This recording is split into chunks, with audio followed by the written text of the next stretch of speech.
Want to accept credit card payments directly on your invoices? Connecting Stripe is a popular, secure way to get paid fast. Welcome back to Guide with Samuel. Go to Settings, Payments. Click to Connect a Payment Gateway and select Stripe. You'll be guided to either log into your existing Stripe account or create a new one directly from FreshBooks.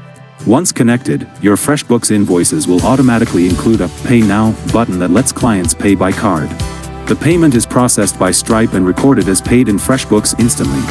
My crucial pro tip? Clearly communicate the fee to clients.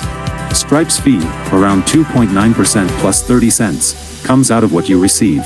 Some businesses bake this into their pricing, others add a credit card processing line item.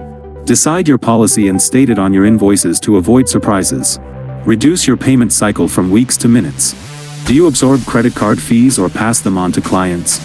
For more guides on getting paid faster, subscribe. Thanks for watching.